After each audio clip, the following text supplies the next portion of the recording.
আমি না স্পেশাল এই দই কাতলাটা মাঝে মাঝে বানিয়ে নিই। এটা খেতে আমার এত বেশি ভালো লাগে।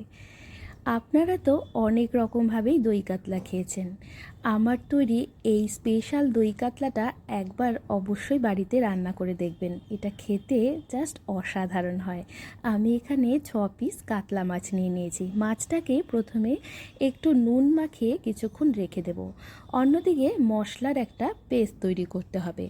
মিক্সার গ্রাইন্ডারের যে ছোট জারটা হয় তার মধ্যে প্রথমে 1 টেবিল চামচ সাদা সর্ষে নিয়েছি আর 1.5 টেবিল চামচ নিয়েছি পোস্ত।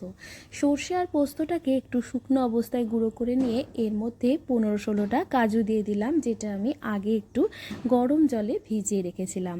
3টে দিয়েছি কাঁচা লঙ্কা, 2 টেবিল চামচ দিয়েছি কোরানো নারকেল, আর দিয়েছি সামান্য একটু নুন আর একটুখানি জল। ব্যাস মশলাটাকে আবারও একটু ভালো করে পেস্ট করে নিলাম।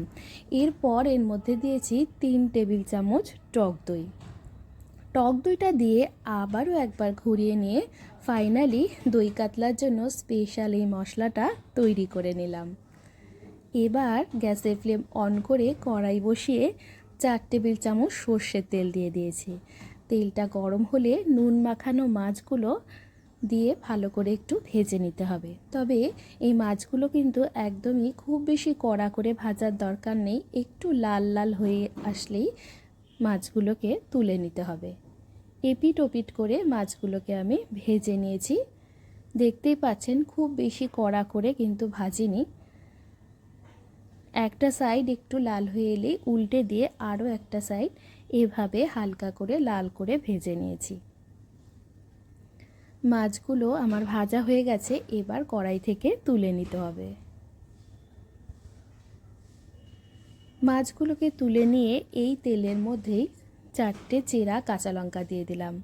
আমি কিন্তু এই রান্নায় আর কোনো ফোড়ন ব্যবহার করিনি। লঙ্কাটাকে একটুখানি ভেজে নিয়ে তারপর এই যে তৈরি করে রাখা স্পেশাল দই কাতলার মশলাটা এটা দিয়ে দিলাম। এই সময় কিন্তু গ্যাসের ফ্লেম একদম কম করা থাকবে।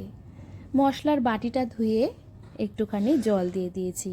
এই রান্নায় যেহেতু খুব বেশি ঝোল রাখবো না, তাই মশলার বাটিটা ধুয়ে যতটা ঝোল রাখবো সেই অনুযায়ী জল দিয়ে দিলাম। আর দিয়েছি স্বাদ অনুযায়ী নুন, আর হাফ চামচ মতো চিনি দিয়েছি।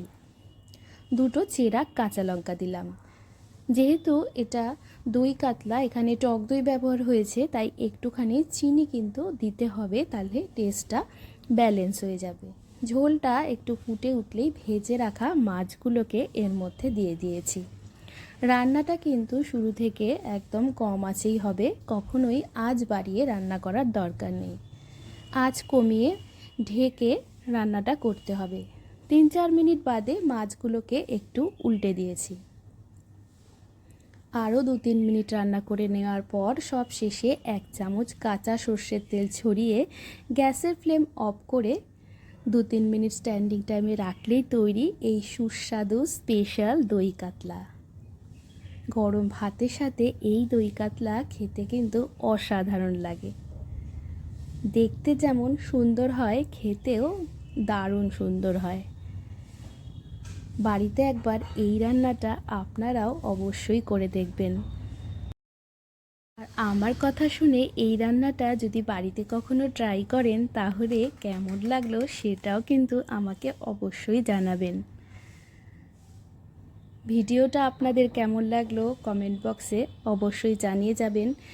ভালো লাগলে শেয়ার করে নিজের টাইমলাইনে রেখে দিতে পারেন, অন্যদেরও দেখার সুযোগ করে দিতে পারেন। আজকের ব্লগটা এখানে শেষ করছি। আবারও আপনাদের সাথে আমার দেখা হবে অন্য কোনো রেসিপি ব্লগে। আপনারা সবাই খুব ভালো থাকবেন।